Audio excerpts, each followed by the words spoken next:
Bien, pues pasan ya 2 minutos de las 7 y vamos a empezar.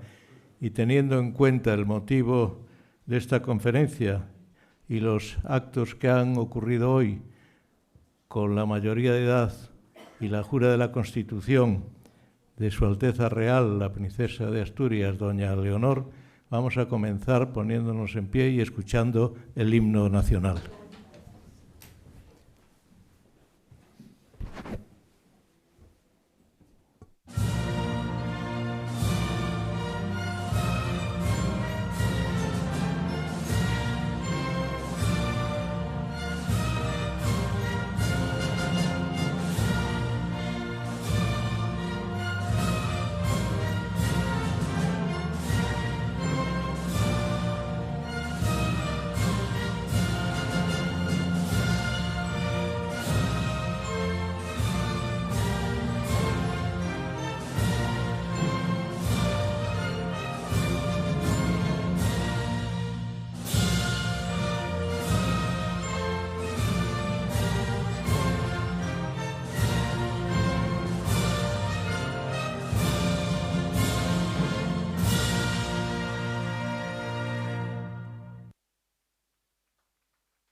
Pues bienvenidos todos al acto de hoy, que como decía, tiene una muy especial relevancia. Se trata de celebrar la mayoría de edad y la jura de la Constitución de Su Alteza Real, la Princesa de Asturias, doña Leonor. Un acto que se ha perfeccionado hoy jurídicamente en su papel de heredera de la corona del Reino de España. No porque no pudiese ser reina antes, como a veces escuchamos, sino que a partir de la mayoría de la edad, el heredero ya puede ser rey, pero además ejercer como tal, mientras es menor de edad, tiene que haber una regencia. Normalmente sería en este caso su madre o algún pariente mayor de edad próximo a suceder en la corona, como dice la Constitución. Hoy hemos presenciado el acto solemne del juramento con la asistencia, evidentemente, de la familia real. Y las imágenes, yo creo, que nos han transmitido la emoción y el cariño con los que la inmensa mayoría de los españoles lo han vivido. Diría incluso que hacía muchísimo tiempo que no nos producía tanta satisfacción ver la imagen del Congreso de los Diputados. Como digo, hacía mucho, todos elegantes, bien vestidos, con respeto todos, y el aplauso que le dieron a Su Alteza Real realmente fue cariñoso y enormemente largo. Bien, pues recordemos que la Real Asociación de Hidalgos de España tiene como su mayor honor el ingreso en la misma de los entonces príncipe de España, don Juan Carlos, y el príncipe de Asturias, don Felipe, además de su majestad la reina doña Sofía. Y de su majestad el rey don Juan Carlos I recibimos el título de real.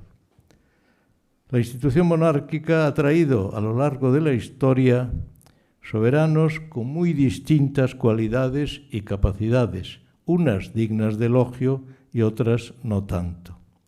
Pero hoy nos sentimos orgullosísimos de nuestro rey, su majestad don Felipe VI, y de quien será su digna sucesora, Su Alteza Real, doña Leonor, princesa de Asturias, de Gerona y de Viana, duquesa de Montblanc, condesa de Cervera y señora de Balaguer.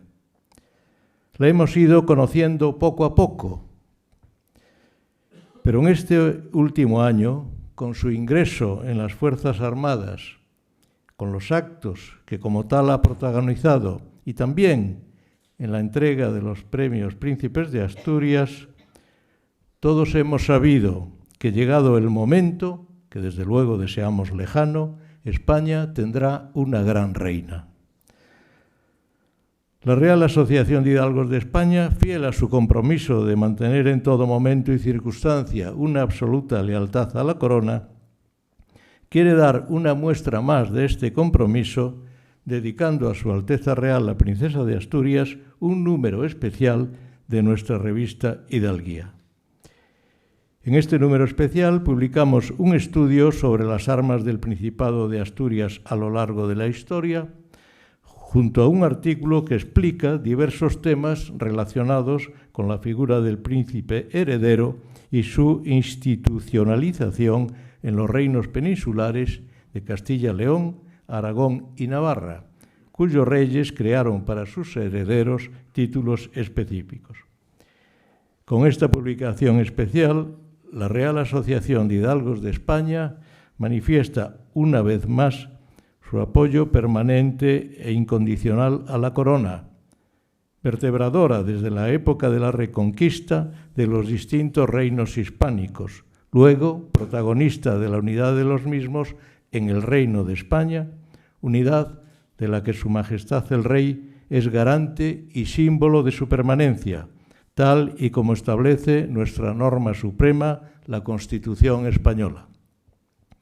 Nuestra felicitación y agradecimiento a los autores del contenido de este número de Hidalguía, don Jaime de Salazar y Hacha y don María Vallejo García Evia, y, como no, al director de la revista, don Mario Jaramillo Contreras, y al conferenciante de hoy, don José María de Francisco Olmos. Y yo, sin más, paso la palabra a don Mario Jaramillo. Buenas tardes. La edición especial de la revista Hidalguía, dedicada a la mayoría de edad de la Princesa de Asturias, representa un maravilloso y completo trabajo cuyas páginas, debo decirlo, no tienen desperdicio alguno. Primero, el magnífico escrito introductorio elaborado por Jaime de Salazar y Hacha, académico numerario de la Real Academia de la Historia y perteneciente a la Real Asociación de Hidalgos de España, repasa, como lo ha dicho Manolo, la trayectoria histórica del título del heredero de la corona y aporta una novedosa indicación en el entorno europeo sobre el nombre de Leonor que lleva Su Alteza Real la Princesa de Asturias. A continuación de este artículo, el número de la revista Hidalguía incluye el trabajo de José María Vallejo García Evia, catedrático de Historia de la Universidad de Castilla-La Mancha, sobre el origen y evolución de los símbolos del Principado de Asturias. Debo decir que es un trabajo de un verdadero erudito, donde se estudia el escudo, la bandera y el himno del Principado de Asturias, y donde concede un especial protagonismo a la Cruz de la Victoria como emblema de la monarquía asturiana desde el siglo VIII. El texto está además ilustrado con bellas imágenes en color. Cerramos esta edición especial con las armas de la Princesa de Asturias, trabajadas por la Real Academia de la Historia bajo la orientación de Faustino Menéndez Pidal, quien fue justamente director de la revista Hidalguía durante 10 años. Las recomendaciones de la Real Academia de la Historia, que incluye una perfecta descripción heráldica, fueron recogidas por el Real Decreto 979 del 30 de octubre de 2015, que lleva la firma de su padre, el rey Felipe VI, y de Soraya Sáenz de Santa María, entonces vicepresidenta de Gobierno y ministra de la Presidencia. Invitamos a todos, pues, a adquirir y leer este número especial de la revista Hidalguía, dedicada a la mayoría de edad de la Princesa de Asturias. Muchas gracias.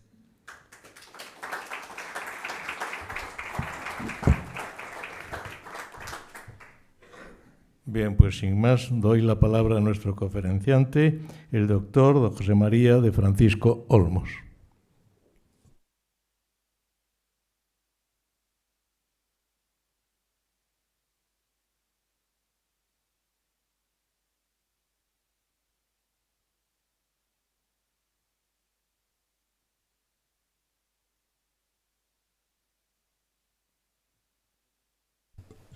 Muchísimas gracias a la Real Asociación, que hace unos trabajos y unos eventos que desde luego son modélicos. Y yo encantado de colaborar en todo lo que me piden que haga. Y para conmemorar esta fecha, hablamos de hacer algo sobre el Principado de Asturias y Gerona, la institucionalización del heredero, y realmente, como fue mi tesis doctoral, pues claro, no tenía demasiado problema en meterme en este tema, aunque el problema era reducirlo, ¿eh? Pues ya saben, las tesis doctorales son de unas 800 páginas, así, entonces, pues esto es más reducido. ¿Qué vamos a ver hoy? Bueno, primero, lo que ha ocurrido hoy, lo que estamos viendo desde todo este mes, cómo la princesa ha jurado bandera, cómo ha estado con su padre en el desfile de las Fuerzas Armadas, en los premios Príncipe de Asturias y en el día de hoy, tanto la llegada al Congreso, la jura y, por último, la entrega del collar de la Orden de Carlos III, coloca, como nos ha dicho el presidente, a la heredera en otro nivel institucional. El heredero en la época moderna y contemporánea es muy fácil de contar. Tiene que esperar la muerte de su padre. No tiene ningún tipo de figura concreta y de cargos concretos que pueda ejercer. Me estoy refiriendo en España. En otras monarquías sí participan en el Consejo de Estado, tienen distintas responsabilidades, pero en la monarquía española ninguna norma ni ninguna ley dice nada sobre el papel concreto del heredero o lo que pudiera tener. Pero yo lo que voy a intentar es ver cómo llegó al ápice de su poder institucional la figura del heredero durante la Edad Media y el por qué y cómo dejó de tenerlo justo al final de la Edad Media.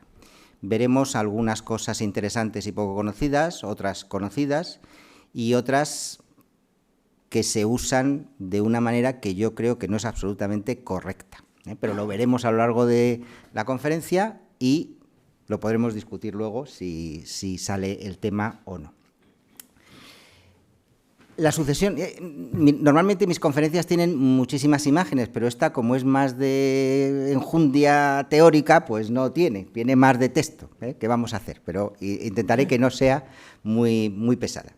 El problema de la sucesión monárquica, que nosotros pensamos que es facilísimo, ya está, hay una ley de sucesión, tal, eso no era lo normal.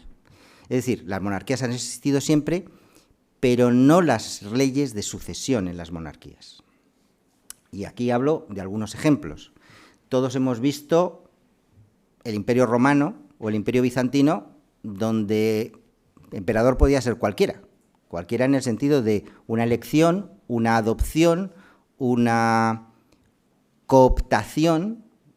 No había una ley de sucesión. Es más, en el Imperio Bizantino la norma era que Dios elegía al sucesor, la providencia divina elegía al sucesor.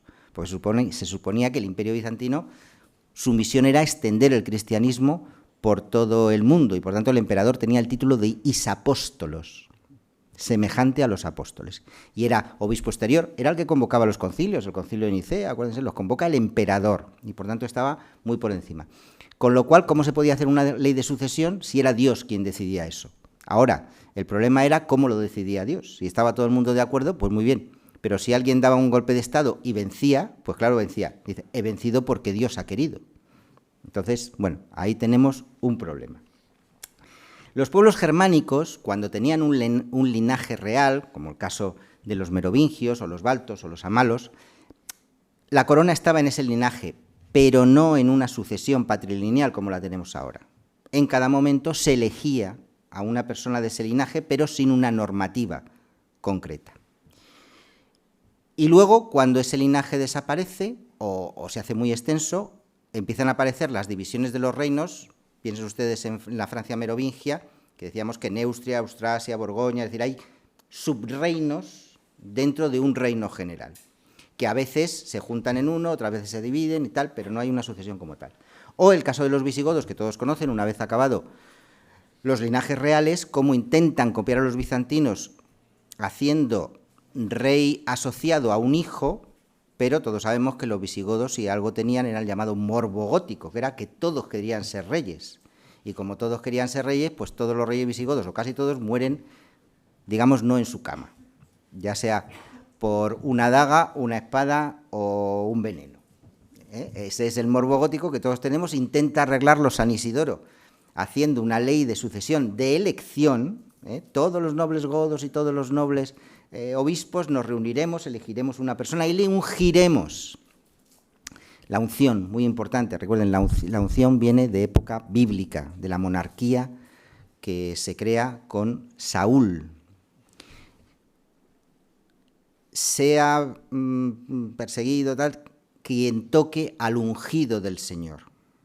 Por eso la unción es muy importante, porque se convierte en una protección sacral de esa persona frente a los otros.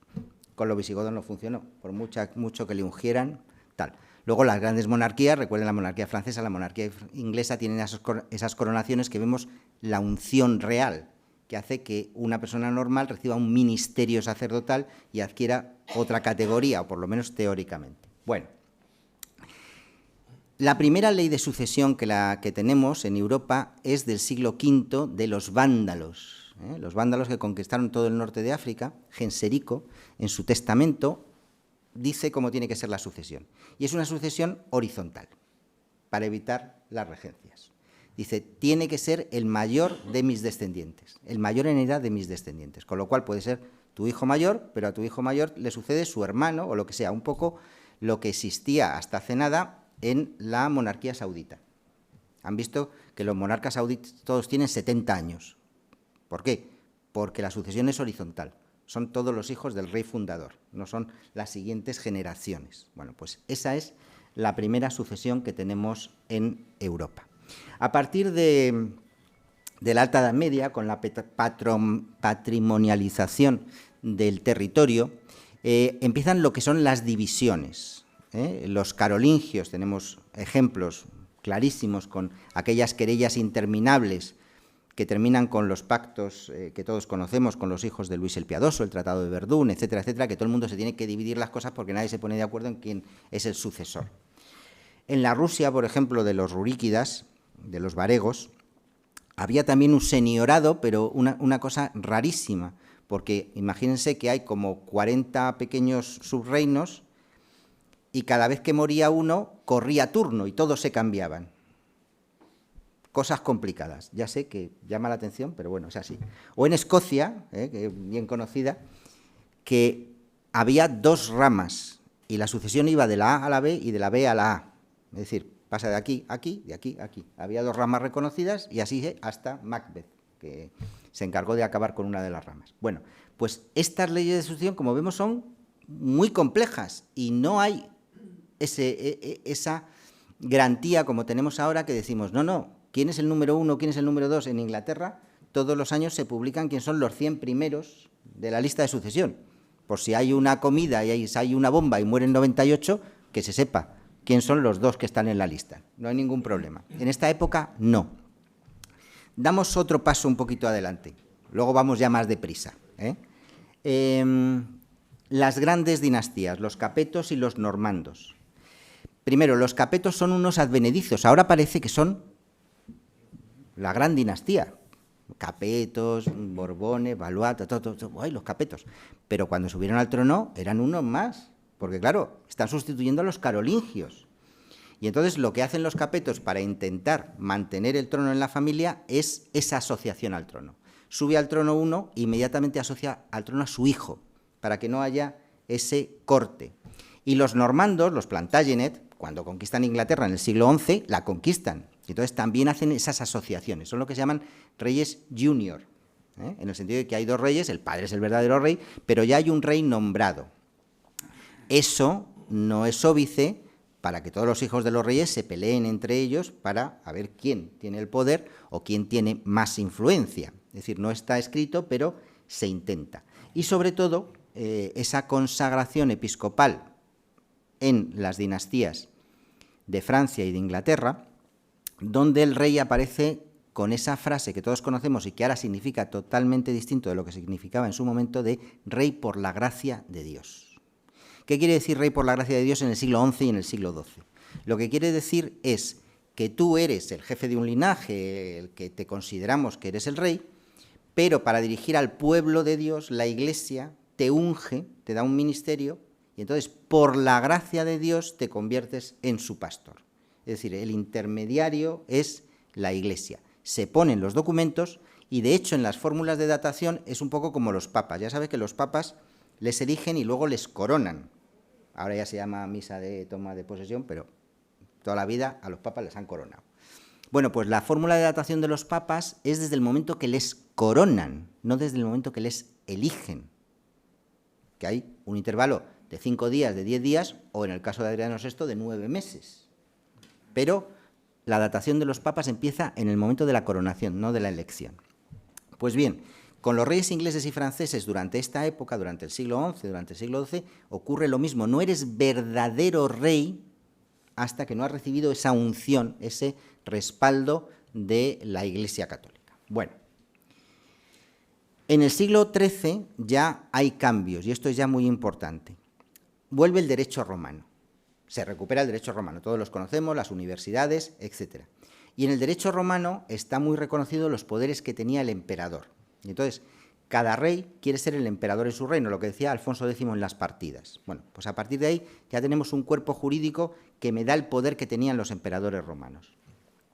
Pero a partir de ahí todavía hay problemas en la idea de sucesión. Y yo creo que donde más claro se ve es en el problema del derecho de representación, que todos ya saben lo que es. Es decir, en la línea primera, si se muere el hijo pero está el nieto, pues ese nieto teóricamente tiene mayor derecho que el hermano menor, o que el tío menor.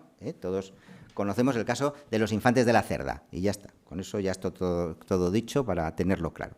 Pues para que vean que eso no era una cosa cerrada, en esa época, cuando muere Ricardo Corazón de León, no hay derecho a representación. Se busca al pariente más cercano vivo, es decir, un hermano más que un sobrino de línea primera. Sin embargo, en el Reino de Jerusalén, sí. En la sucesión de Alfonso X, no. Sí en el Reino de Escocia y sí en la época de Eduardo III. Por tanto, está todavía un poco en discusión qué es lo más importante en ese aspecto, o qué debe ser lo más importante en la sucesión al trono. No está cerrado. Y se produce también el fin de la tutela eclesiástica. La famosa frase, el rey ha muerto, viva el rey, es del siglo XIII. En el siglo XIII mueren casi, muy juntos, el rey de Francia y el rey de Inglaterra, y los herederos no están donde muere el rey. Y entonces, ¿qué dices? ¿Que hay que esperar un montón de tiempo para que haga la consagración, no sé qué, no sé cuánto? Dicen, no. Esto se acabó la intermediación de la Iglesia. Dice, yo soy el hijo de mi padre era rey, en el momento en que muere mi parte, yo me convierto en rey, independientemente de que luego, un año después o 2, me unjan, me coronen y lo que sea. Ese es la primera transformación de por la gracia de Dios. Ahora el rey, sin intermediación, dice, yo soy rey por la gracia de Dios, porque si estoy aquí, soy el hijo de mi padre, es porque Dios lo ha querido. Entonces ya no necesito esa coronación, que se va a mantener de otras maneras, pero ya no de lo que estamos hablando. Por tanto, ahí empieza ese derecho hereditario como primacía frente a otros derechos que hemos visto.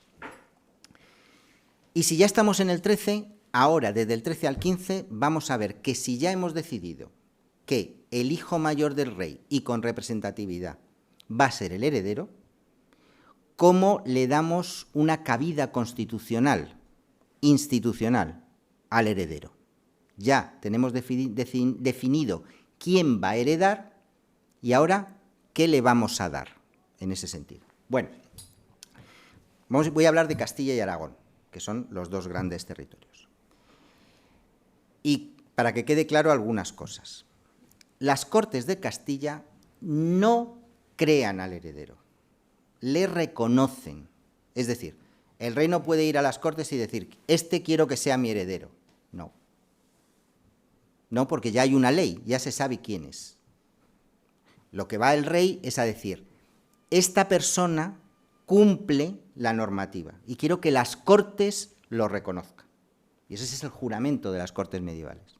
Reconocen a la persona que legalmente tiene el derecho. No lo cambian, no lo crean. No son un tribunal. Hay una disputa dinástica y las Cortes tienen que decidir. No, eso no ocurre en la Edad Media. En Castilla y en Aragón. Por tanto, reconocen. Lo convoca, se hace y por tanto decimos que es ex lege, decir, por ley, no por la voluntad de las Cortes, es voluntate curiae, que decíamos. Cuando hay problemas de esa legitimidad, pues claro, lo que decíamos, el rey se explica, y claro, el rey manda mucho. Y estoy hablando de Pedro I. Pedro I, ya saben, se casa con María de Padilla y con otras muchas, y tiene unos hijos que si son bastardos, que si no son bastardos, y él dice, no, presento pruebas, esta es mi mujer legítima, este es mi hijo mayor, y por tanto yo creo que cumple las condiciones y vengo a que las Cortes le reconozcan. Pero no viene a pedir a las Cortes que le digan, sí, ese es el heredero. No, yo digo que es el heredero y vosotros lo reconocéis. Es decir, no le pongo alternativas. Por tanto, eso es muy importante. Mientras que en la Corona de Aragón, poco a poco se va a consolidar lo que se llama el juramento del primogénito. En la Corona de Aragón, independientemente de todos los títulos que creamos, de Príncipe de Gerona, que luego lo veremos, el título del heredero es el primogénito, que parece que no es un título, sino que es algo que es. Si tú eres el primer hijo, pues eres el primogénito. Pero en la Corona de Aragón es un título, el primogénito de la corona. Y ese primogénito de la corona, a partir del siglo XIII, va a recibir ese juramento, igual que lo reciben en Castilla, lo reciben en Aragón. Pero además, y dado que la Corona de Aragón es una confederación de estados independientes, es decir, el Reino de Aragón, el Condado de Barcelona, el Reino de Valencia y el Reino de Mallorca, el Reino de Mallorca en este caso no, pero tienen cortes propias, leyes propias, monedas propias, y lo único que les une es el rey. Por tanto, hay administraciones separadas. Bueno, pues lo que se va a hacer va a ser crear una administración ordinaria que esté a cargo del heredero. ¿Por qué? Porque el rey al final solo puede estar en un territorio. Y lo que dice es, bueno, pues si tengo un heredero puedo estar en 2 territorios al menos. Por tanto, esa complejidad de la Corona de Aragón, que no tiene la Corona de Castilla, es la que va a obligar a crear esa administración ordinaria que está a cargo del primogénito. Se va a ver muy claro a partir del siglo XIII, con el cargo de Procurador General, que luego va a cambiarse al de Gobernador General de la Corona, que ya veremos cómo se desarrolla en el XIV. Por tanto, antes que los títulos que estamos viendo, Príncipe de Asturias, Príncipe de Gerona, tal, en Aragón se crea una figura institucional, que es el primogénito como Gobernador General de la Corona. Repito, una jurisdicción ordinaria, no extraordinaria. La extraordinaria sería el lugarteniente general. Es decir, si el rey sale de la corona por lo que sea, nombra un lugarteniente general. Es decir, yo no estoy, nombro una persona que actúa en mi lugar. Pero el gobernador general es una jurisdicción ordinaria, que está estando el rey o no estando. Bueno, la institucionalización en títulos, como nosotros la conocemos, aparece en las grandes monarquías de la Europa occidental. Y esas grandes monarquías empezamos siempre por Inglaterra y por Francia. Esos son los modelos de todo el resto. Pues bien, a muy principios del siglo XIV, Eduardo I va a conquistar Gales. Y en ese momento es cuando va a tomar la decisión de que lo que era el Principado de Gales, porque había príncipes de Gales antes de esa conquista, se mantuviera como un territorio bajo la ley inglesa, la Commonwealth, pero diferenciado. Y esa diferenciación es que su hijo mayor pueda denominarse Príncipe de Gales. Además de Conde de Chester. El condado de Chester es un condado fronterizo entre Inglaterra y Gales, y por tanto un lugar militar. Estamos en un problema que no es de títulos, sino un problema militar. Y por tanto el Principado de Gales y el condado de Chester van juntos. Ahora bien, además de eso, unos años después, ya, Eduardo III decide crear el título de Duque de Cornualles en Inglaterra, para su hijo, el Príncipe Negro, que me imagino que todos conocen. Pues bien, en Inglaterra, el título de Duque de Cornualles es siempre para el hijo mayor del rey automáticamente. Automáticamente. Cuando murió la reina Isabel II de Inglaterra y Carlos III se convirtió en rey, inmediatamente, y si lo van a ver, pero claro, fue solo un día, A Guillermo, que era duque de Cambridge, inmediatamente llamaron Guillermo de Cornualles, porque es una cosa automática. Es un territorio con unas rentas muy importantes, incluso hasta el día de hoy, que va directamente al hijo mayor por ser el hijo mayor presunto heredero.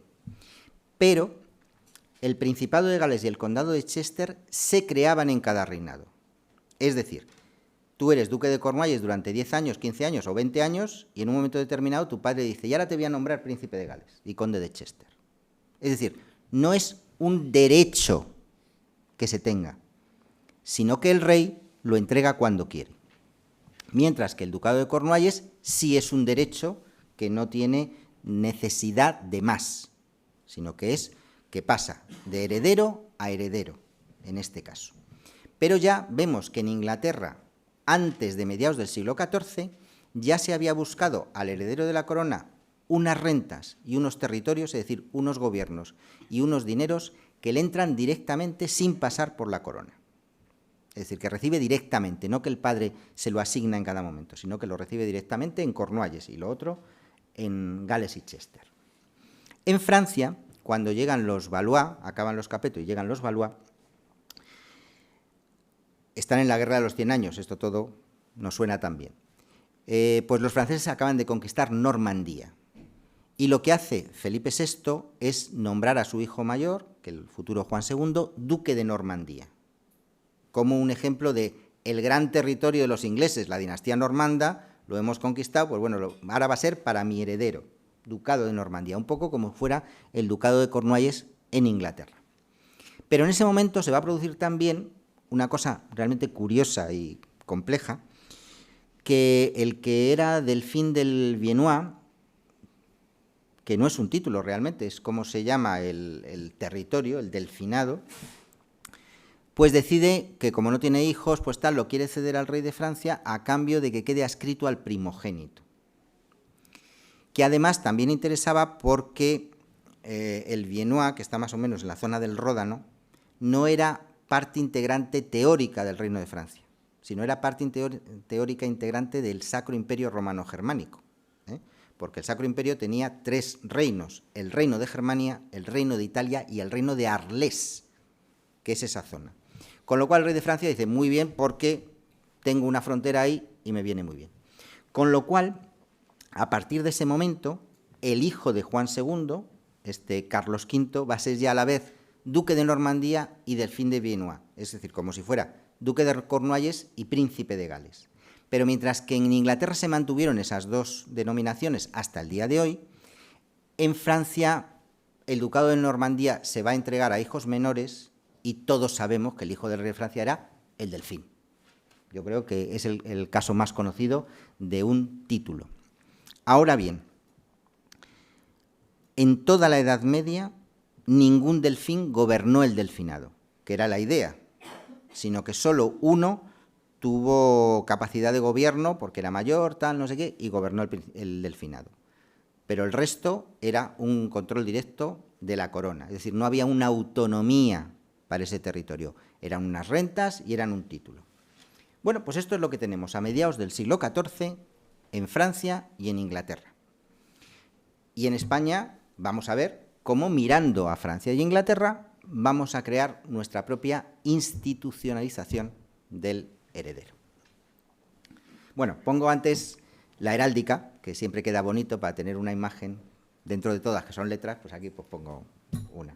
Todos conocemos el escudo de los reyes de Inglaterra durante la Guerra de los 100 años, que como dicen que son reyes de Francia, pues obviamente pues ponen Francia e Inglaterra. Bueno, pues el escudo del príncipe de Gales y el duque de Cornualles va a ser desde siempre un lambel de plata de 3 caídas, que es hasta el día de hoy, limpio, sin nada. En Inglaterra todos los hijos de los reyes llevan un lambel de 3 caídas, normalmente de plata, pero cargado. Se va poniendo lo que sea. Y los nietos de 5 caídas. Bueno, en Francia, pues el rey de Francia, aquí lo tenemos, la Francia antigua. Recuerden que en el siglo XV se crea la Francia moderna, donde se quita el sembrado de lises y se colocan 3, nada más. Bueno, pues aquí tenemos el escudo de los duques de Normandía, el del duque de Normandía y Delfín del Viennois, y ya el del Delfín, que es Francia y el Delfinado. Estos son las armas que van a tener específicas. Lo pongo también porque la diferencia también entre Inglaterra y Francia y los reinos hispánicos es que, y lo vamos a ver y lo voy a comentar ahora, es que en los reinos hispánicos el heredero tiene las mismas armas que el rey, por unas cosas que luego comentaré. Mientras que en Francia e Inglaterra se quiere especificar, diferenciar con unas armas al heredero del rey. Bueno, los reinos hispánicos, lo que he dicho del cargo de procurador general, que está adscrito por costumbre al heredero, pero ya en las Cortes de Calatayud de 1366 se promulga un fuero, no voy a decir aquí las cosas y tal, pero inmediatamente que el primogénito cumpla 14 años y jure ante las Cortes, inmediatamente se hace cargo de ese procurador, de esa procuración general, luego gobernación general. Con lo cual es, como ven, una cosa automática de ley. Si tú eres el heredero y tienes 14 años, juras, como ahora, en vez de 18, 14, juras y te doy un cargo. No como ahora, que la diferencia entre ayer y hoy de la princesa de Asturias es simplemente que es mayor de edad. Pero no tiene un cargo específico en eso. Por eso, esa gobernación general va a dar al heredero de la corona de Aragón mucho poder y cierta cantidad de dinero. Tampoco, porque los reyes aragoneses no eran muy ricos, hay que reconocer en esas cosas. Bueno, pero lo más importante es poco después, 1386, Pedro IV. Pedro IV, ya saben, Pedro IV el ceremonioso, era una persona, bueno, que había tenido disturbios con los nobles y, bueno, pues también va a tener un disturbio con su hijo mayor, con Juan, y le va a querer cesar del cargo de gobernador general. ¿Qué hace Juan? Pues lo que hace ahora, ir al defensor del pueblo, en su caso, al defensor que había en Aragón, es decir, ¿cómo es? El justicia de Aragón. Y le pide una juris firma, que es lo que se pedía en aquella época. Y entonces dice, no, usted no tiene el cargo por el rey, sino que lo tiene por la ley. No ex rege, sino ex lege. Y no le pudo cesar su padre. Como vemos, dos jurisdicciones distintas y paralelas.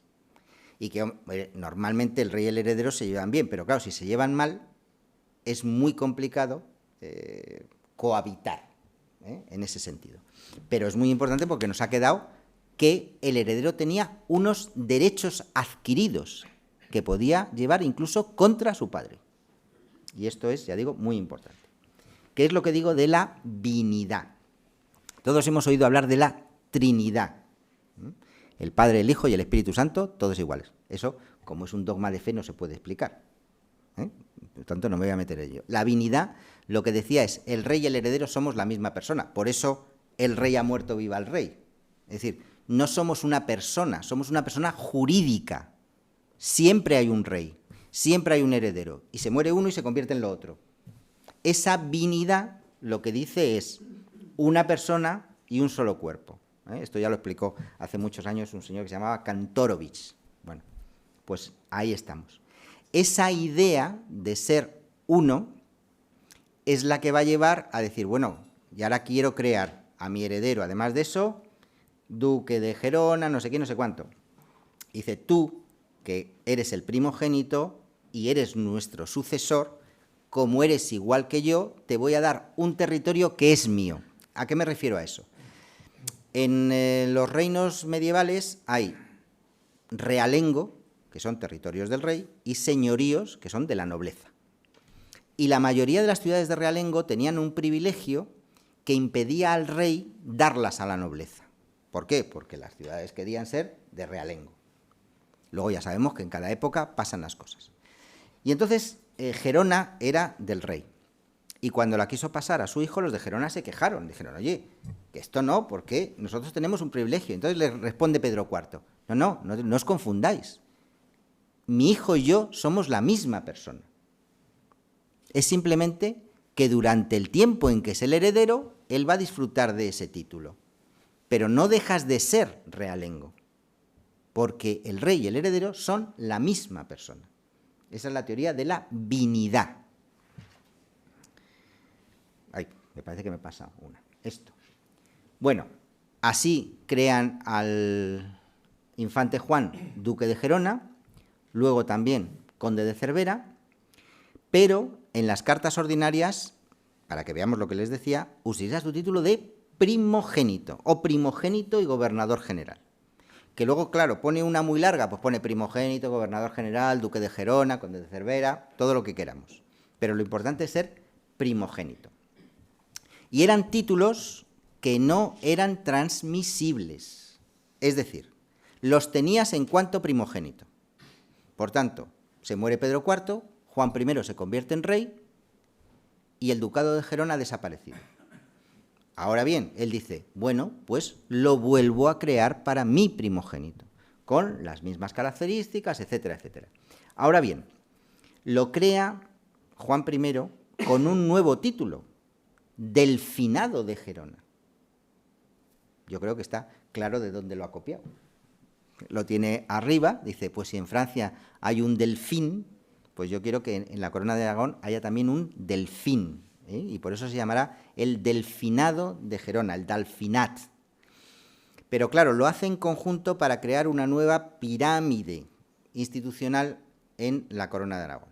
Y es el rey, debajo el delfín, como en Francia, que obviamente un delfín solo hay uno, y en el mismo momento crea un duque nuevo, el duque de Montblanc, es decir, su hermano Martín. Entonces dice, el rey, el delfín, el duque de Montblanc y luego todos los condes. Por tanto, crea una nueva pirámide jerárquica. Y si yo doy a mi hermano el título de duque, mi hijo no va a tener el mismo título de duque, creo el de delfín en ese caso. No tenemos el del documento fundacional del delfinado, ha desaparecido, pero ya tenemos un documento de 20 de enero de 1387 donde ya se llama delfín al heredero. Y justamente sabemos que el ducado de Montblanc se queda el 17 de enero del 87, con lo cual está claro cuál es el motivo y por qué se crea eso.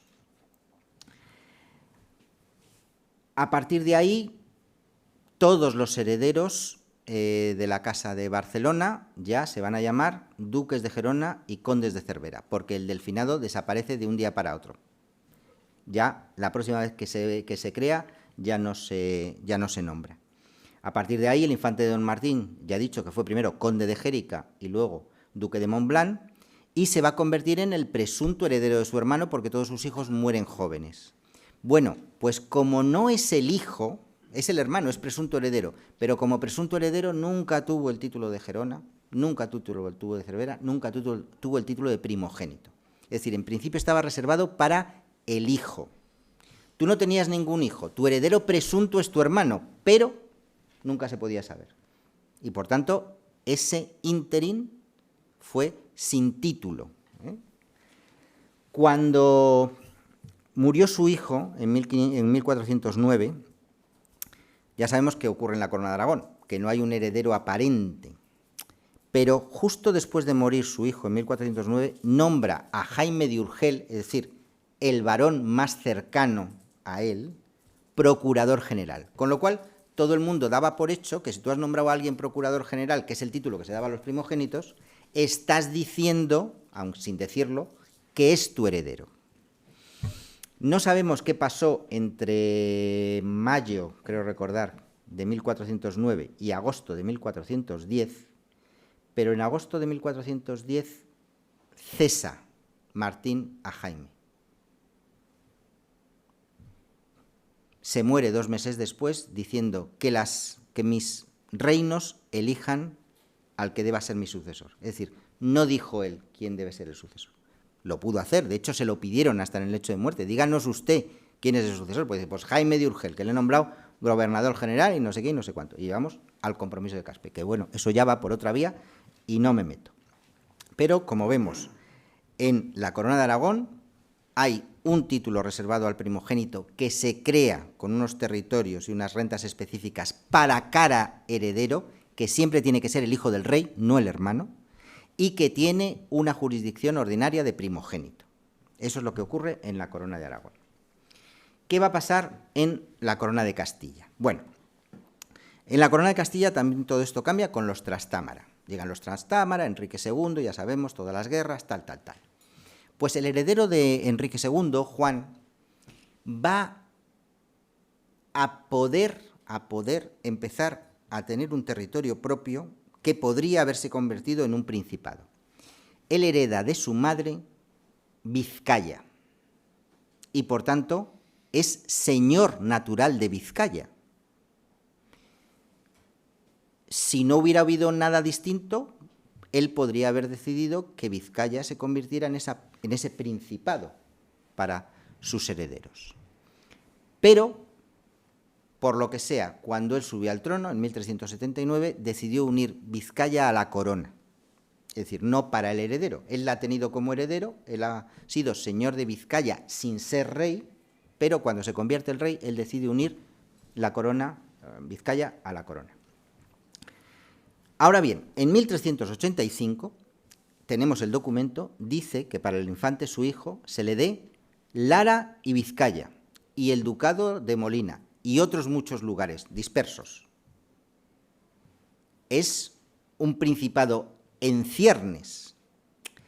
1385, en la corona de Aragón ya tenemos el delfinado, él sabe de lo que estamos hablando. Es verdad que esto es un territorio disperso. Lara por un lado, Vizcaya por otro, Molina por otro, son más bien señoríos jurisdiccionales que proporcionan rentas, más que un patrimonio compacto, como puede ser Gales, como puede ser Cornualles, como puede ser el Delfinado, como puede ser Gerona. Pero ya se ve la idea de crearlo, porque al final es la idea de institucionalizar esa figura del heredero, dándole un rango por encima de toda la nobleza del reino. Tratado de Bayona, 1388. Como vemos, las fechas van poco a poco. Es el famoso tratado donde se hace la paz con Juan de Lancaster y el matrimonio con Constanza de Lancaster, de Constanza y Enrique y tal. Y se dice que donaría al infante don Enrique y a Catalina para mantener sus casas bien, la ciudad de Soria y las villas de tal. No es verdad que el Principado de Asturias se cree en el Tratado de Bayona, porque no aparece en ningún sitio. ¿Que es consecuencia del Tratado de Bayona? Sí, pero el texto del Tratado de Bayona no dice para nada la creación del Principado de Asturias.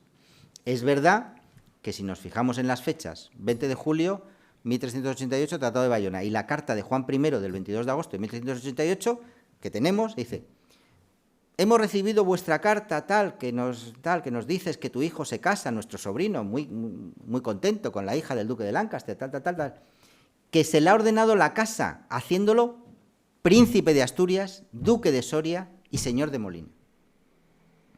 Con lo cual, entre el 20 de julio y el 22 de agosto, se dio al príncipe Enrique, el Principado de Asturias, el ducado de Soria y el señorío de Molina, como príncipe. Y el 17 de septiembre, de nuevo una carta de Juan II, donde se lo dice. Dice: oye, que ya me he enterado que te ha dado tu padre el Principado de Asturias, el ducado y el señorío de Molina, de cómo te debes mover con gran placer con la hija del duque de tal. Por tanto, en origen, el Principado de Asturias va con el ducado de Soria y con el señorío de Molina, en este sentido. Aunque lo veamos con detenimiento, pues ahí ya vemos problemas, porque Soria se le dio a su mujer, no a él, con lo cual, bueno, ahí tenemos problemas. Y segundo, cuando se habla de por qué Juan optó por el Principado de Asturias, bueno, se dicen muchas cosas y muchas cosas sin papeles, que son hipótesis.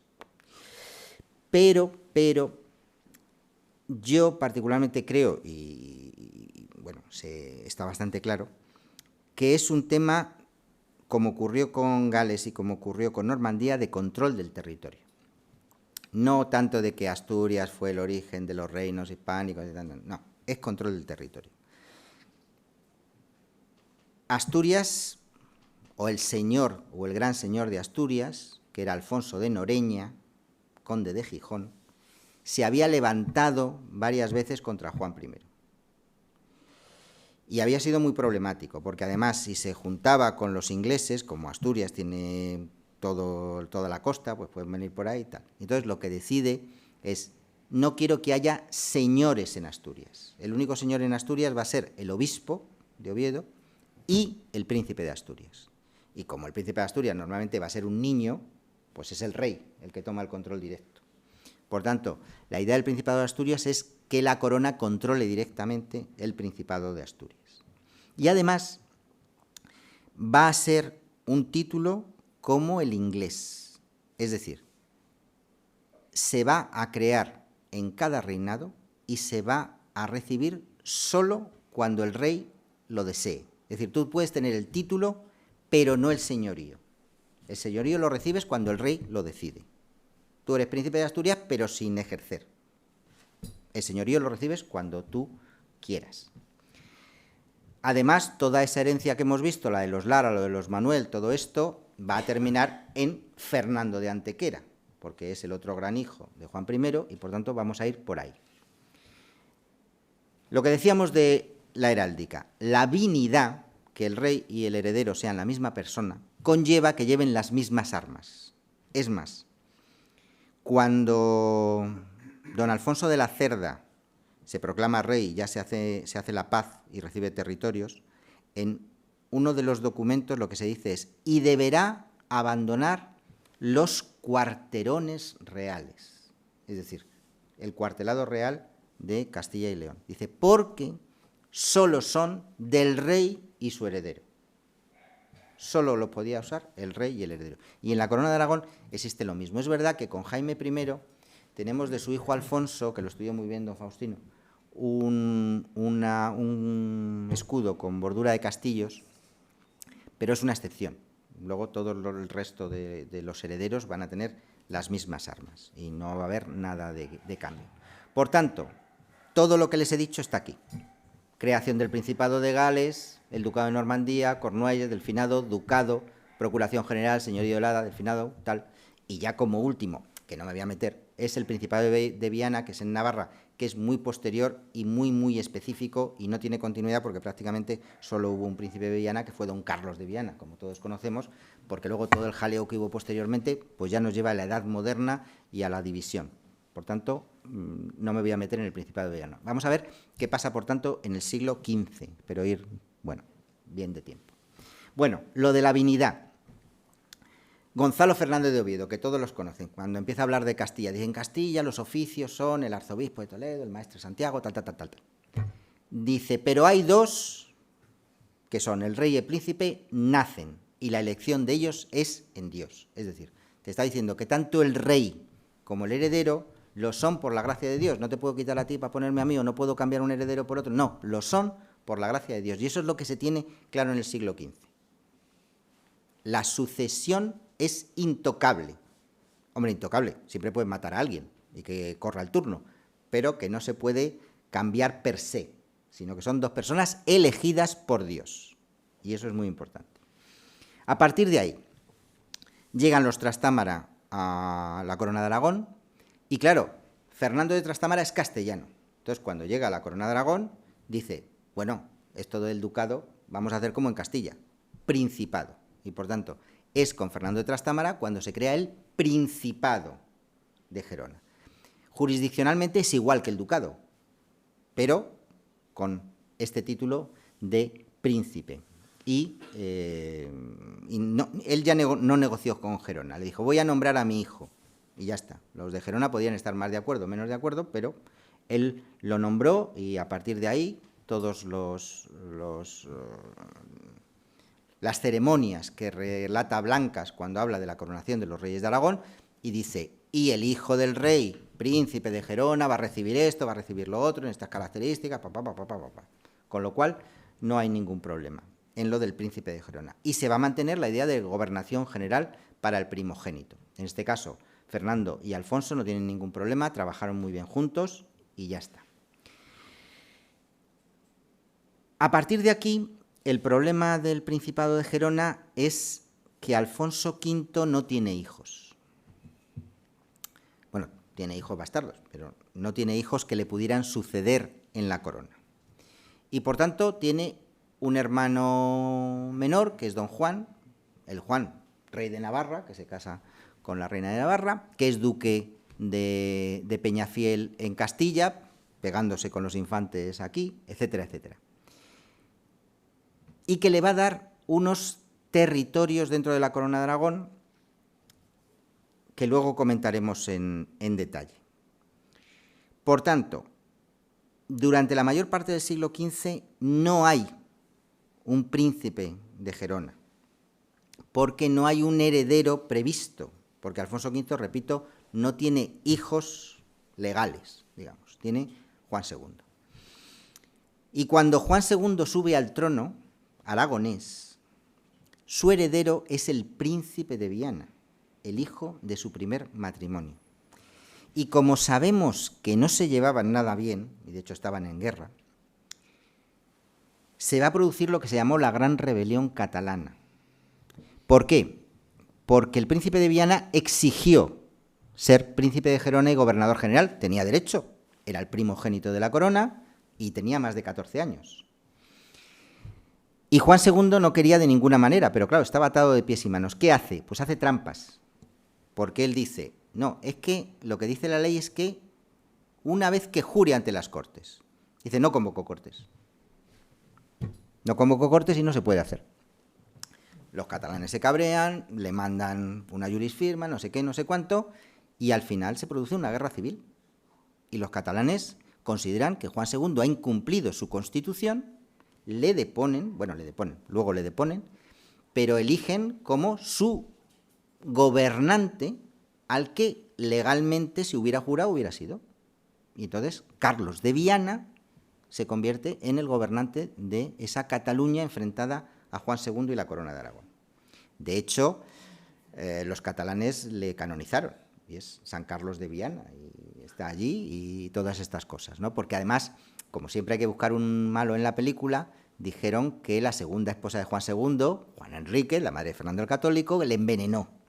Bueno, pues cuando murió Carlos de Viana, se declararon independientes los catalanes y eligieron rey propio, 3 reyes propios, es decir, primero Pedro de Portugal, luego Renato de Anjou, etc.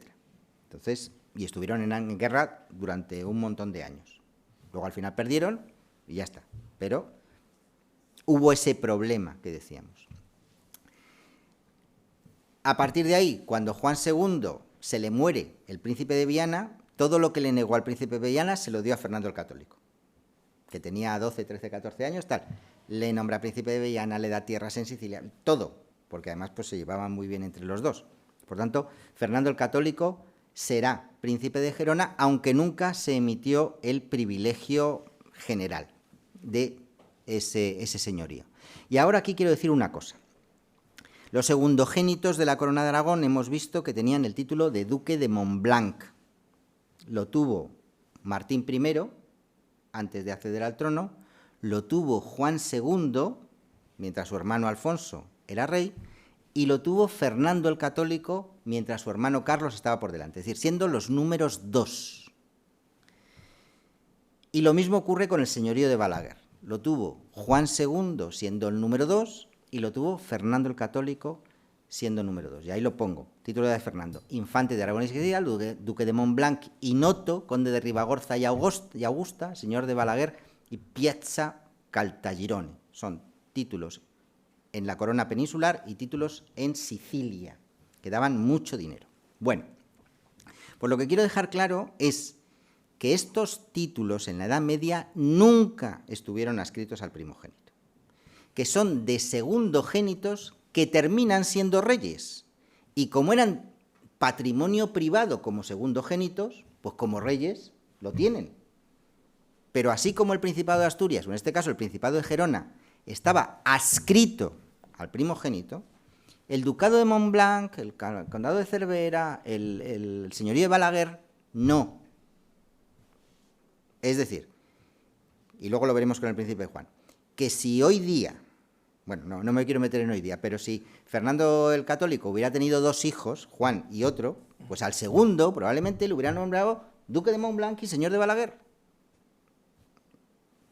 Solo en este caso. Luego ya seguimos con locas. Bueno, Principado de Asturias.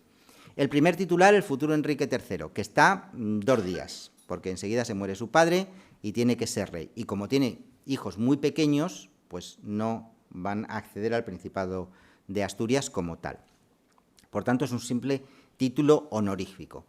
¿Qué ocurre con Juan II? Que Juan II sí tiene un hijo mayor, que es el príncipe Enrique, futuro Enrique IV, que también sabemos que va a haber problemas entre ellos, y en uno de esos problemas el príncipe le exige a su padre que le entregue el Principado de Asturias. Y como Juan II es débil en ese sentido políticamente, le entrega la jurisdicción. Es decir, el primer príncipe de Asturias que actuó de forma jurisdiccional y mandando en el Principado de Asturias fue el futuro Enrique IV.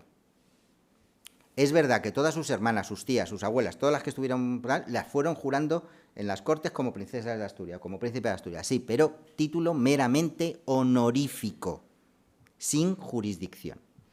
Y entonces, al final, dice, hasta la muerte del rey, que tenga, como vemos, todos esos territorios, además del territorio del Principado de Asturias. Es decir, él tenía el Principado de Asturias como heredero, pero como quería dinero y poder, pues le dio también un montón de territorios. Obviamente, ¿cómo firma yo el príncipe? Igual que era yo el rey el que firmaba Juan II, pues él firmaba yo el príncipe. ¿Por qué? Porque en Castilla no hay más que un príncipe. No tienes que decir duque de o conde de o no sé qué. Príncipe solo hay uno. Por tanto, firmas yo el príncipe.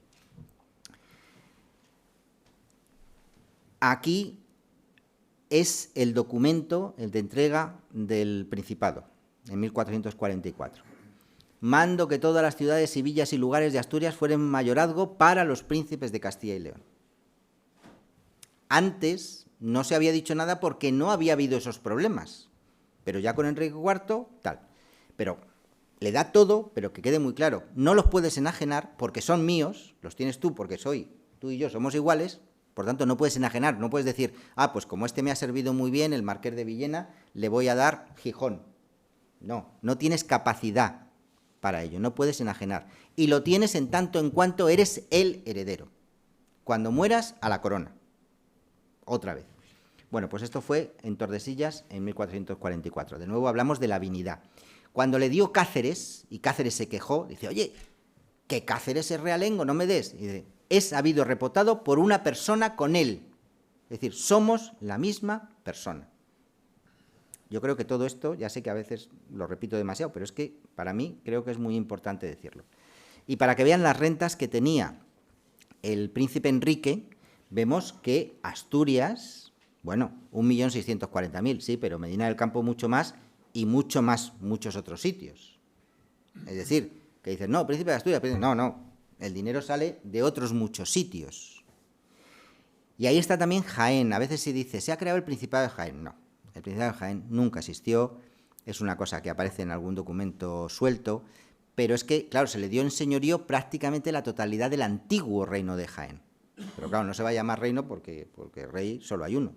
Entonces se habló del Principado de Jaén, pero nunca existió ni nunca hay que darle mayor importancia en este sentido. Bueno, los disturbios civiles con Enrique IV. Todos sabemos cómo pasa con Enrique IV, que tiene una hija que puede no ser su hija, que tiene un medio hermano que le casan con la hija, pero que le hacen rey contra él, etcétera, etcétera. Bueno, el jaleo. Reconoce a su hermano Alfonso como heredero y le da muchos lugares de señorío, pero no el gobierno del Principado, aunque él intenta tomarlo a través de sus aliados señoriales. Pero como además enseguida le van a proclamar rey, pues no hay ningún problema. ¿Qué utiliza el Alfonso? Pues por la gracia de Dios, príncipe de Castilla y de León. Príncipe de Castilla y de León. Vamos a ver cómo, junto al título de príncipe de Asturias, vemos al final de la Edad Media y al principio de la Edad Moderna que se usa también el título de príncipe de Castilla y de León o simplemente príncipe de Castilla. Porque además es algo que se entiende muy bien, sobre todo fuera. Porque al fin y al cabo Asturias puede saber lo que es o no lo que es, pero dice, soy el príncipe de Castilla, es decir, el heredero de Castilla. Mientras que su hermano era don Enrique, príncipe de Asturias, hijo primogénito y heredero, tal. Bueno, Toros de Guisando. Teóricamente le da el Principado de Asturias y muchísimos otros lugares. Pero al final, muchas de estas donaciones no se ejecutaron, porque ya saben que en 1469 la princesa Isabel se casa con Fernando y Enrique alega que eso rompe el pacto de los Toros de Guisando y que no le voy a dar nada. Pues bueno, ¿cómo se titula Isabel? Por la gracia de Dios, princesa legítima, heredera y sucesora de los reinos de Castilla y de León.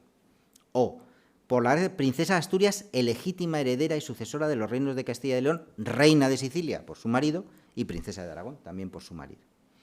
Es decir, se están utilizando los títulos indistintamente de príncipe de Asturias y princesa de Castilla.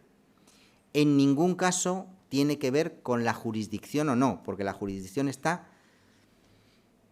en discusión, porque al fin y al cabo, si la jurisdicción es el rey y el rey la tiene que entregar al heredero, si no la entrega y tú la usurpas, pues ya tenemos otra vez los conflictos, ¿eh? Este es el problema del final de las guerras civiles. Acabadas las guerras civiles, casados Isabel y Fernando, tenemos el perfecto matrimonio de los reyes católicos y el perfecto heredero, que es don Juan. Si no se hubiera muerto, pues todo muy bien, pero se murió. Aquí, y con fechas, en 1493 recibe Montblanc y Balaguer como herencia privada de su padre. Se los entrega porque sí, sin ninguna cuestión relacionada con la primogenitura.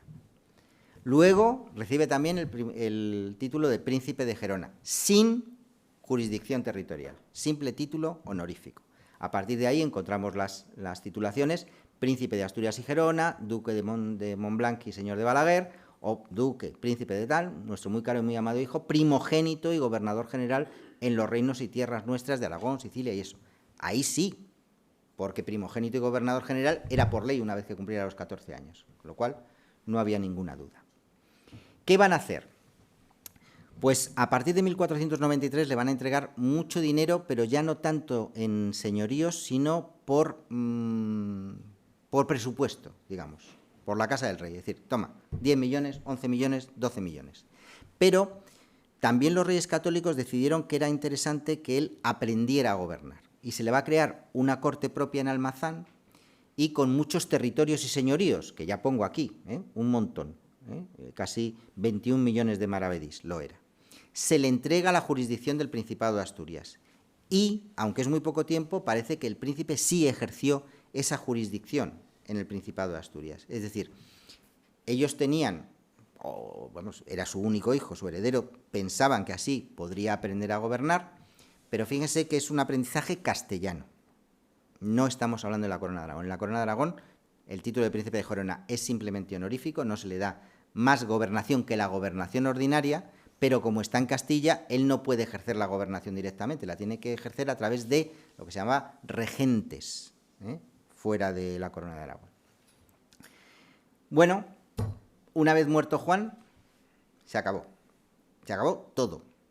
¿Por qué? Porque claro, luego tenemos los príncipes de transición. Isabel, la hija mayor de los reyes católicos, que ya es reina de Portugal. Es verdad que obviamente es princesa de Asturias, de Gerona, de Sicilia, de lo que queramos, pero sin ningún tipo de jurisdicción. Luego Felipe y Juana, príncipes también, pero desde luego, claro, los reyes católicos no pensaban en ningún momento darles nada de jurisdicción a ninguno de los dos, porque no se sabía por dónde iban a ir las cosas. Por tanto, que les daban una renta, sí, pero rentas directas, es decir, pues para la casa, para los servidores, para no sé qué, 10 millones de maravedís, 15 millones de maravedís, pero nada de jurisdicción. Y ya terminamos y llegamos a la época moderna, yo creo que he cumplido más o menos el tiempo, y es el jaleo de los inicios del siglo XVI. 1504, muere la reina Isabel.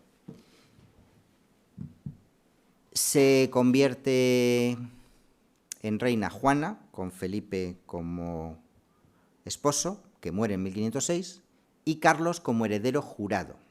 Pero Carlos no vive aquí, vive en los Países Bajos. Bueno, pues Maximiliano, ahí he puesto mal la fecha, Maximiliano, una vez muerto Felipe, va a pedir para Carlos que le entreguen la jurisdicción del Principado de Asturias, porque era el príncipe de Asturias. Nadie lo podía negar, estaba jurado y tal. Y Fernando el Católico le dijo que nada, que según la costumbre castellana, eso lo entregaba el rey cuando quería, que se podía titular príncipe de Asturias, pero que la jurisdicción la entregaba el rey cuando quería, y teniendo el niño 6 años y viviendo en los Países Bajos, de ninguna manera. Y vamos a dar un salto, porque es muy interesante que los Borbones, en general la Casa Real de Francia, no sé si han oído ustedes lo que es un apanage. Apanage. En Francia, a todos los hijos menores de los reyes se les daba un territorio de gobierno y de rentas. Por ejemplo, el Ducado de Anjou, el Ducado de Normandía, no sé qué, que era en tanto en cuanto eran príncipes de la Casa Real. Si luego no tenían sucesión, el apanage volvía a la corona. Bueno, pues claro, cuando llegan los Borbones, ellos entienden que el Principado de Asturias es un apanage. Y entonces dicen que se entregue al príncipe Luis, que sea considerado un mayorazgo, que tal, que tal, que tal. Entonces el Consejo de Castilla hace una consulta interesantísima, que yo publiqué en mi tesis doctoral, donde cuentan toda la historia del Principado, cuentan los disturbios de la época de Enrique IV y dicen: Asturias no es un mayorazgo en el sentido estricto, con leyes de sucesión de mayorazgo, ya que los reyes siempre fueron los propietarios. Lo que se entrega, en algún caso y solo por decisión de los reyes, es la jurisdicción en tanto en cuanto heredero. Y por tanto tú no la puedes reclamar como en los mayorazgos, que es automático. Un señor se muere y hay un heredero, y por tanto tú reclamas por ley y tal. Con lo cual dejan claro desde el principio lo que decíamos, que no se desgajaba de la corona, sino que se entregaba a los herederos por algo concreto, el título, las rentas, la jurisdicción, en casos concretos, pero que nunca podía aplicársele las reglas generales de un mayorazgo castellano. Y por eso al príncipe Luis no es obligatorio entregarle el Principado de Asturias. Es decir, tiene el título y está jurado, pero no hay que entregarle la jurisdicción. Dice, eso es cosa de su majestad. Y ningún rey borbónico lo hizo, porque se entendió que esto tenía que ser así. Y lo mismo va a ocurrir con la heráldica. Aunque las dinastías extranjeras, tanto los Austrias como los Borbones, vienen con una heráldica propia del heredero, el propio Carlos V va a tener unas armas como duque de Luxemburgo, como heredero de su padre, y el duque de Anjou va a tener unas armas específicas como príncipe francés antes de venir como Felipe V, digamos que en Castilla se les convence de que el heredero tiene las mismas armas que el rey, y por tanto, durante toda la época de los Austrias, durante toda la época de los Borbones, hasta el año 1931, el heredero no va a tener armas distintivas. Es verdad que de forma puntual, en la época de los Austrias, vamos a encontrar, contado con los dedos de la mano, alguna diferenciación, Felipe II en una armadura, Felipe IV también un tapiz, pero no es algo que se tenga asumido. ¿Por qué? Por esta idea castellana. Por eso, cuando don Juan Carlos pensó que su hijo debería tener armas, claro, no se podía mirar hacia atrás en España, había que mirar fuera. Es verdad que se miró hacia atrás en España, las personas que lo hicieron dijeron, hombre, es que hay un precedente de tal, de no sé qué, no sé cuánto, y al final se crearon estas nuevas armas, pero estas nuevas armas son del siglo XX. El príncipe de Asturias nunca tuvo armas propias, tuvo las armas de los reyes. Ahí, se ha pasado. Por tanto, ya para terminar, ¿qué ha ocurrido entre el siglo XII y el siglo XV? Que se ha intentado fortalecer la figura del rey y del heredero, porque la monarquía necesitaba esa transición sin problemas, ese heredero que pudiera primero aprender y segundo tener unas rentas, tener unas cosas, gobernar casi con su padre, hacer esas cosas, tal. Es verdad que eso hace a la monarquía más fuerte, pero también, y lo dicen los textos, dice, cualquier disensión entre el rey y el heredero crea muchos problemas. ¿Qué ocurre al llegar a la Edad Moderna? Pues al llegar a la Edad Moderna empieza a aparecer no exactamente la monarquía absolutista, entiéndanme, que al final en el 16 y el 17 se crean unos tratados donde el rey, acuérdense, Luis XIV, el Estado soy yo, nada más que yo y yo soy todo. Pues que el príncipe no pudiera ser un contrapoder del rey.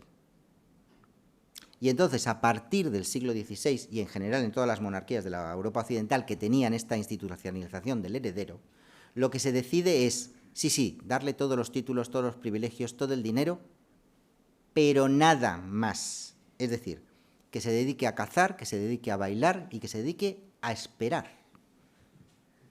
No tienen ningún tipo de cargo, ningún tipo de responsabilidad concreta, nada. Porque los reyes deciden que no se puede hacer ese contrapoder, que de hecho se hace, porque un heredero crea siempre una pequeña corte alrededor. Y claro, cuando muere el padre, todo lo de la corte del heredero, y pensemos en los Austrias, se muere Felipe II, entra Felipe III, ¡hala!, el duque de Lerma, ¡pam! Se muere Felipe III, entra Felipe IV, y conde duque de Olivares, ¡pum! Pero no institucionalizado, con lo cual, ya termino, Asturias y Gerona quedan vacíos de contenido. Aparecen ahí, como se usan, pero muchas veces dejan de usarse por el título de príncipe de España. ¿Por qué? Porque ya están unidas las coronas, las tres coronas, digamos, Castilla y Aragón, Aragón y Navarra, y fuera de España, eso se entiende que es España, jurídicamente todavía no lo es, pero ya Carlos V, antes de ser rey, utiliza ese título. Cuando él se convierte en rey, su heredero, que es su hermano Fernando, utiliza el título de príncipe de las Españas. Cuando Felipe II se convierte en regente, utiliza el título de príncipe de las Españas. Cuando lo vemos en su sello como rey de Inglaterra, aparece como príncipe de las Españas, para entendernos, fuera. Pero es verdad que solo es durante ese periodo primero. A partir de ahí, cuando ya no se tiene esa proyección exterior, pues cada vez que aparece un príncipe, pues se le jura como príncipe de Asturias y Gerona, se le trata como tal, pero nada más. A partir de ahí, no hay ningún papel relevante del heredero. Es decir, el heredero llega en el siglo XV a su cénit institucional, con señoríos jurisdiccionales, con administración ordinaria propia, con rentas propias, con capacidad de maniobra política, a veces junto al rey y a veces enfrente del rey, y al llegar al siglo XVI todo desaparece y se convierten simplemente en títulos honoríficos que, como digo, es a la espera. ¿Se debería cambiar? ¿Se debería pensar en algo ya dando un salto de 500 años a día de hoy? Digo, yo creo que, vamos, se lleva hablando 40 años de hacer una ley de la corona, que no se termina de hacer, pero yo creo que habría que mirar las monarquías de alrededor de nuestro entorno, porque en la mayoría de ellas sí se reserva algunos actos institucionales al heredero. Y creo que eso simplemente ser rey a la espera o date un paseo por todas las provincias de España para que te conozcan, como le dijo Franco al entonces príncipe Juan Carlos, dice, viaja y que te conozcan. Pues hombre, yo creo que todo oficio se aprende como aprendiz al lado del que está, pero también creo que se debe dar algún margen institucional al heredero, pero eso, obviamente, no soy yo quien lo debe decir. En cualquier caso, yo les he contado lo que ocurrió en la Edad Media, cómo llegó y desapareció. Espero no haberles aburrido. Muchas gracias.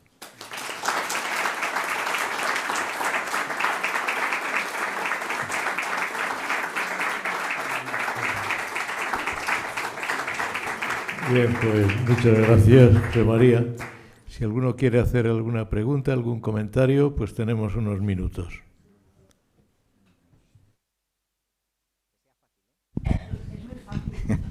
Para ti es muy fácil. Bueno, he tenido a Chema de profesor en la facultad, en la carrera de Historia, y siempre me ha fascinado oírle y sigo. Lo que he sacado más en conclusión de esta noche es que quiero leer tu tesis. Está colgada en la web, porque todas las de la Complutense están colgadas, con lo cual... Vale, pues te leeré. Entonces, una pregunta. El rey don Juan Carlos, cuando le designó heredero o sucesor al trono Franco, él no usaba el título de príncipe de Asturias porque obviamente tenía que reconocer a don Juan. Entonces usaba el título de príncipes de España. ¿Eso ya estaba creado, el título de príncipe de España? Se creó o lo creó ad él? hoc. Ad hoc. Lo creó Franco para él. Sí, lo creó Franco para él, viendo los precedentes. Es decir, Felipe II se llamó príncipe de España. Tampoco era una cosa que se creara de la nada. Es decir, miraron para atrás. Fijémonos en la boda del rey. En la boda del rey va vestido de uniforme y lleva aquí la placa de príncipe de Asturias, que no sé por qué no la lleva la infanta, a la princesa Leonor. Durante la época de Isabel II se creó una placa específica de los príncipes de Asturias que los asturianos teóricamente se lo regalaban y lo llevaban. Y don Juan Carlos se ve perfectamente en la Cruz de la Victoria en forma de placa y se ve cómo la lleva el día de su boda. ¿Qué ocurre? Que él, como príncipe de Asturias, era el heredero de la dinastía tradicional, donde su padre, don Juan, era el rey, o el jefe de la Casa Real, como queramos decirlo, si no queremos utilizar el título de rey. ¿Qué ocurre cuando se cambia la legitimidad? Tú eres príncipe de Asturias si aceptas la legitimidad de la monarquía tradicional. Si aceptas la legitimidad del régimen del 18 de julio, o como queramos llamarle, pues es otra legitimidad. Te conviertes en otra cosa. Entonces, don Juan le pidió que devolviera la placa, porque obviamente ya no era el príncipe de Asturias. Franco, cuando le creó sucesor a título de rey, había que darle un título. Y obviamente, si España se llamaba, o era, el reino de España, pues, ¿cómo ibas a llamarte? Príncipe de España. No iban a buscar una cosa rara que recordara la antigüedad, porque además hay que recordar que muchas personas del régimen tenían a la monarquía del 31 como culpable de muchas cosas que habían ocurrido. Esto todo entre comillas, quiero decir, hay gente que no querían de ninguna manera volver a aquella monarquía que llevó a lo que llevó. Por tanto, si había que crear una legitimidad nueva, había que crear unos títulos nuevos. Y el título nuevo fue el de príncipe de España. Y yo defiendo una cosa que yo creo que es así, pero bueno. Cuando don Juan Carlos sube al trono, la legitimidad que hay es la que hay. Y por tanto, don Felipe, entre 1975 y su nombramiento oficial como príncipe de Asturias, su título era el de príncipe de España. Nosotros tenemos el nombramiento de don Felipe como príncipe de Asturias, porque es increíble, pero se hizo un decreto ley para hacerlo, cuando no hacía falta. No hacía falta hacerlo. Pero lo tenemos, Manolo, lo tenemos. Está con fecha. Pero espera, que termino. Y, obviamente, antes de estar ese título con fecha, ¿qué título tenía don Felipe? Pues el de la legitimidad de ese momento, y la legitimidad de ese momento era príncipe de España. Cuando se cambió la legitimidad, se volvió a la legitimidad tradicional de príncipe de Asturias, Jerónimo de Viana y todo lo demás. A partir de ahí desapareció oficialmente el título de príncipe de España. Que otra cosa es que en algunos lugares de fuera se le llame príncipe de España. Porque si el rey es el de España, pues príncipe de España. Vale, gracias. Y ahora Manolo va...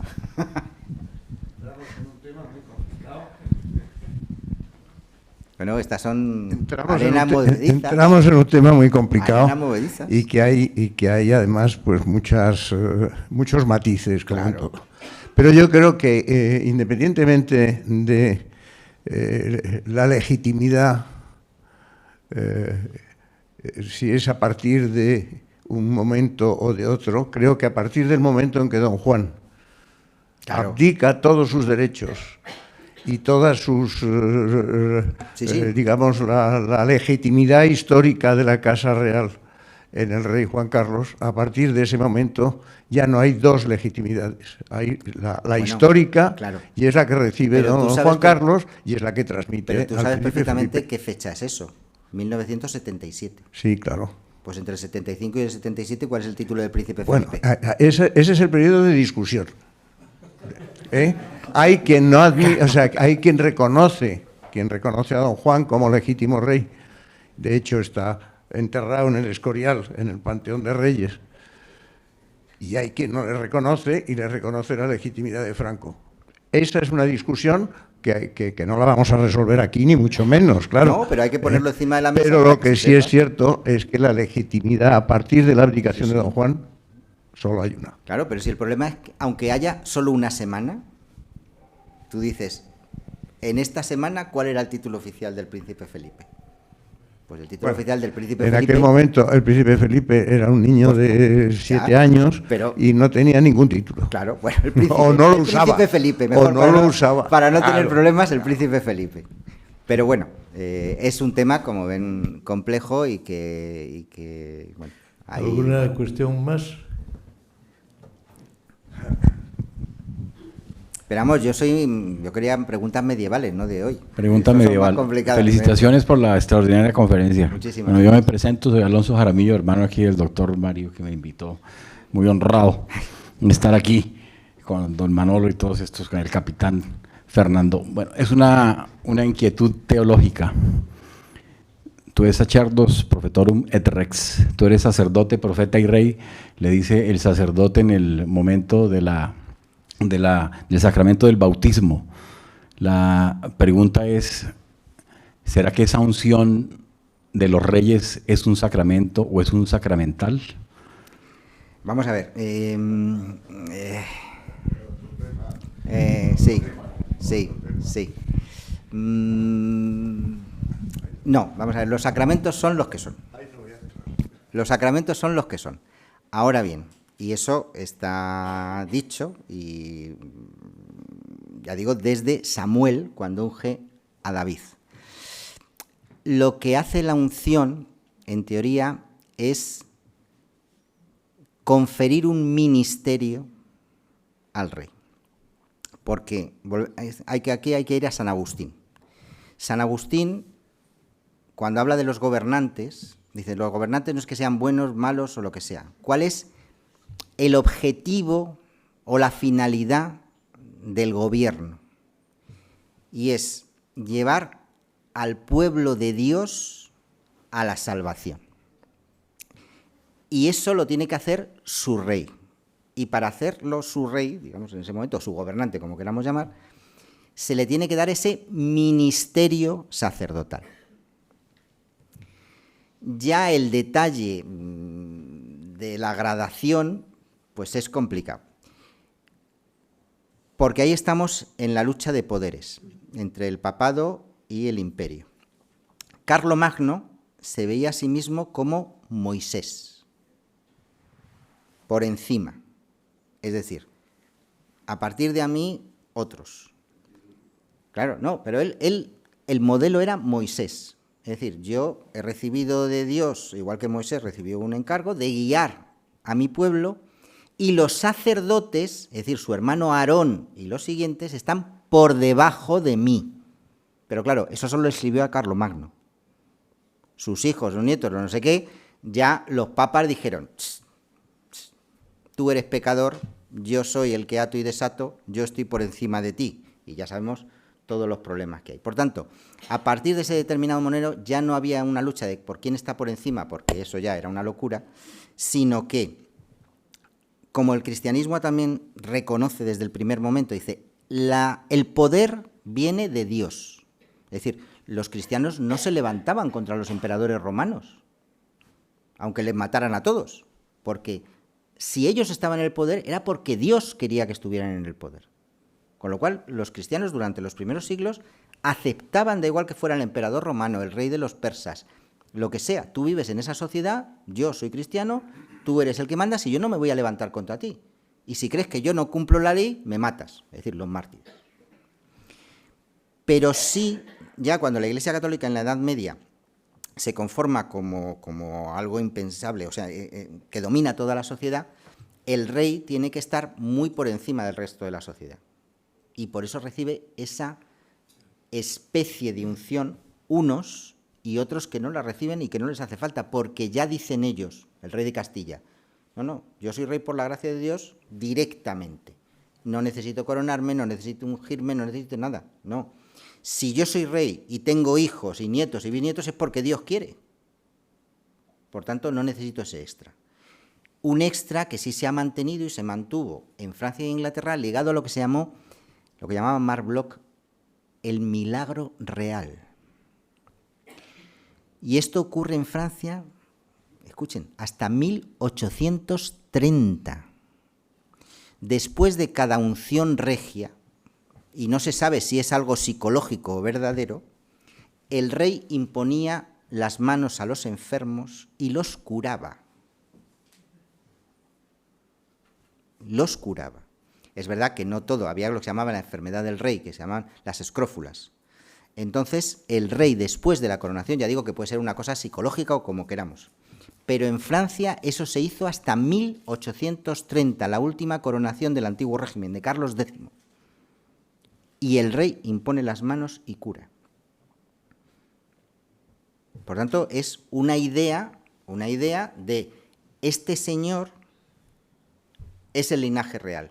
Le hemos ungido, ha recibido el ministerio, y por ese ministerio, igual que un sacerdote puede expulsar demonios o no sé qué, no sé cuánto, gracias a eso, el rey se convierte en ese guía y en el sanador del pueblo. Sí, pero ya no imponen las manos. No, que bueno, no me consta, Por el tiempo que ha pasado y como también nos apetece charlar tomando un vino, seguimos con este debate allí. Muchas gracias.